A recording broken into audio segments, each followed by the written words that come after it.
2, 1. If somebody will ask you, what is the most important requirement to be a Christian leader, what will you say? If a young leader comes to you and will ask you, what is the most important requirement so I can be a great leader, what will you say? Probably you will say, read the Bible, pray, meditate, go to church, develop your giftiness, etc. All that stuff, right? And all those things are true. But nobody will tell you that probably the biggest requirement, the biggest thing that God will use to transform your life and transform the life of people around you, the people that you're leading, the biggest requirement is pain, is tolerance to pain. And let me tell you, that comes in all shapes and form. Only God knows how it comes sometimes. But I want to share with you a couple of stories to kind of give you an example of how it is. Many years ago, when I was promoted the first time to have a group of people under me, I was ready to change everything. I have been thinking about the changes. I'm ready to go. I want to do things, and I'm getting a horrible culture. I mean, sick culture under my leadership, and I have to fix it. And you can imagine the type of things that were happening, but I have to fix it. And I was ready to go. And I started working hard, get there early, working on processes, changing everything, documentation, doing everything, absolutely everything, being everything and doing everything. And this took months. Hiring new people, have to fire other people, and going through all that. But I'm a fixer, so I was ready to go. And I was just going. But I didn't realize, and I always thought that I was good dealing with the stress, but I didn't realize maybe I wasn't that good dealing with stress. And I remember going to the garage of my house, and in a moment, I was reaching for some tools, and I felt I was dying. In a moment. It's what they call probably a panic attack. I felt I was dying. I didn't know where that come from. I didn't know how that happening. Eventually, I started having pain on my right arm, and I remember one night spending all night awake thinking I was having a heart attack. And as a fixer, you're supposed to pray your way out of the things, and I got to tell you, that didn't work. The pain was there every night without letting me sleep, looking for ways to lay on the bed to be able to pray, and it's still going next day like nothing happening. Still going. Eventually, the pain was constantly, and it was always there. And I remember walking in the place where I work, where I serve the Lord, and I remember in this specific place. And every time I go to that place, I always think about this, and I look back and see how God is so grateful, so merciful, because when I was walking through there, that these fleshy thoughts, satanic thought came to my mind, and because after months of experiencing this thought came to my mind. It was like, you know what, you can end it all. I was by myself, and it was so clear, you can end it all. And I was like, what's going on? It felt like I have touched bottom, because I always thought when you're a Christian, you fight your battles, you keep going, you never give up, you trust the Lord, you have faith, you continue. I used to think that, and there's some truth in that. Eventually I ended up in the hospital. I remember being in the hospital, getting surgery, and then thinking, what if I die? What my children's gonna do? What my wife gonna do? At the moment I have 3 kids, and I'm thinking, I still have 3 kids. And it was a difficult season of my life. Now, from the ministry viewpoint, was very fruitful. That department was transformed. The culture transformed. People transformed. People grow. All of it, everything was just much better, way much better. But I was completely destroyed.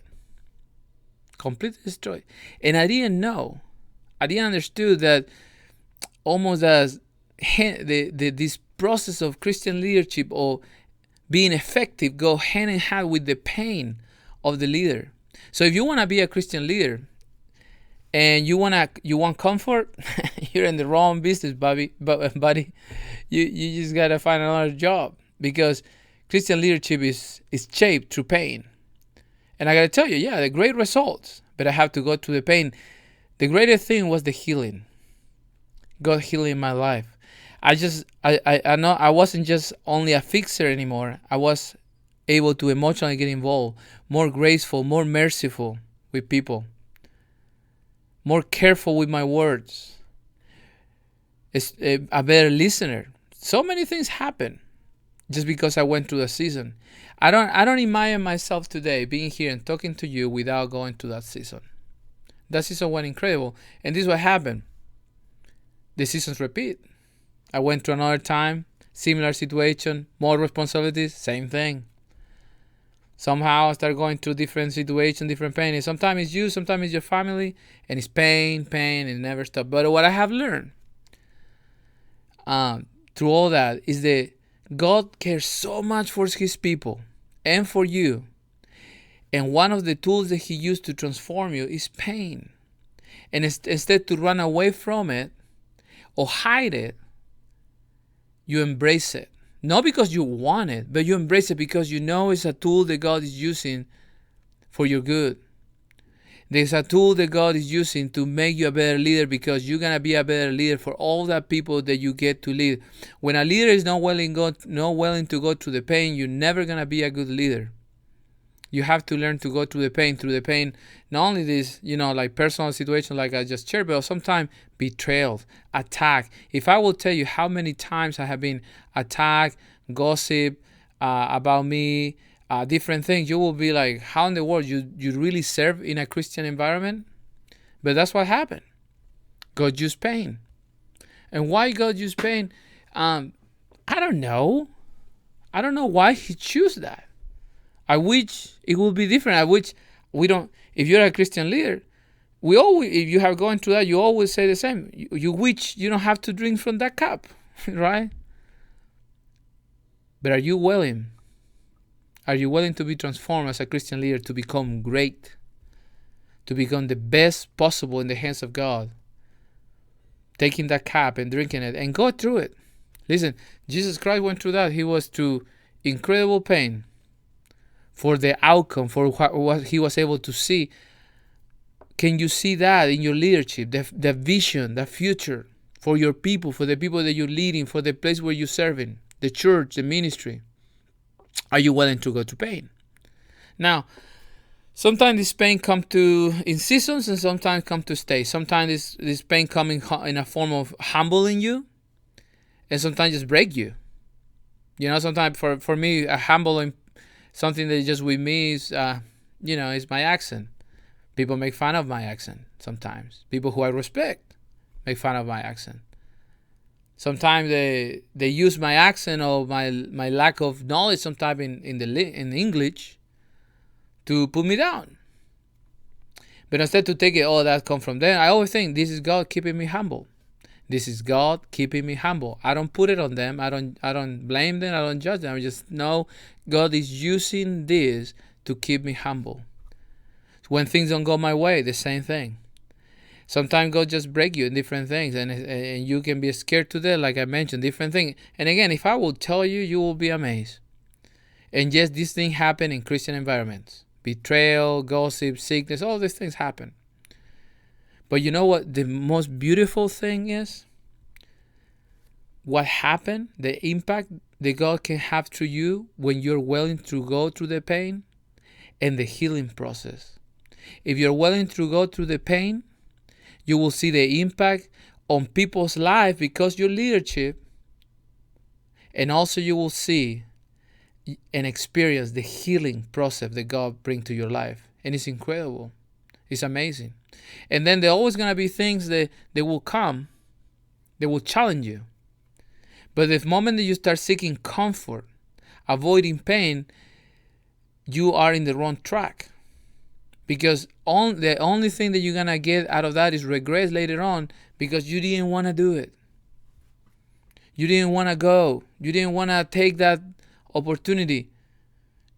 You went to find another job because you didn't want to deal with the difficulties. So I want to encourage you, if you're in that place today where you have a bad leader above you, or you're in a bad environment, or all these things. I hear it all the time. And people go to church and say, well, this is not the way I like it. And they look the perfect church for their comfort. Okay, if the church is preaching weird stuff about different things the Bible not teaching, okay, I get it. Leave that church.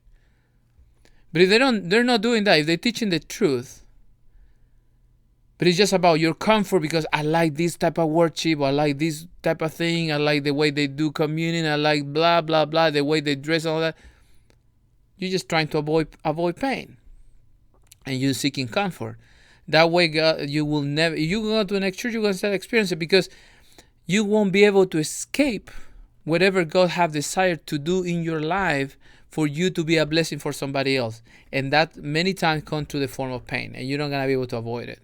So that you keep running from it, eventually you're going to come to the day where you're going to regret it because God was not able to use it. So do not avoid pain. Embrace it and keep growing.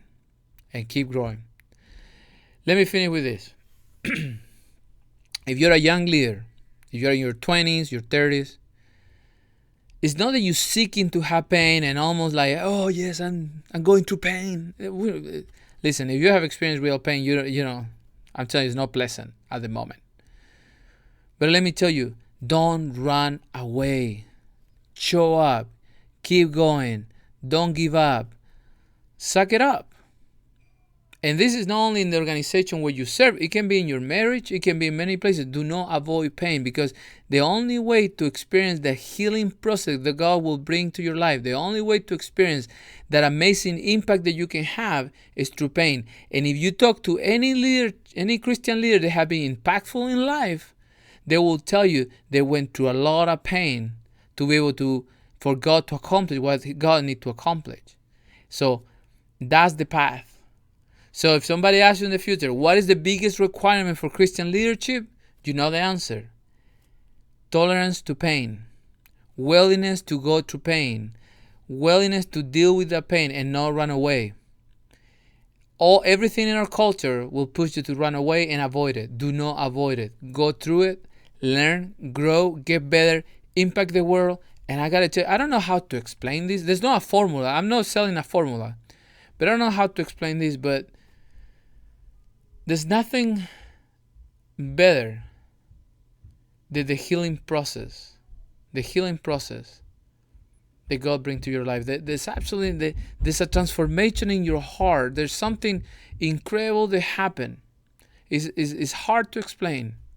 And you see how you almost becoming a different person. Like I said, I used to be a fixer, not very emotional. I'm very emotional now. I don't have a problem with that. I'm okay. So if God is challenging you to do something, if something come to your hands to do, and that sometimes scare you and may bring pain, do not avoid it. Trust the path. He's building it. Go through it. God bless you. Have a great week. Visit our website and learn more about Chasing Growth. Have a great week. Bye-bye. You can find our podcast on your favorite listening platforms. While you're at it, please leave us a rating and review. Thank you for listening, and keep chasing growth.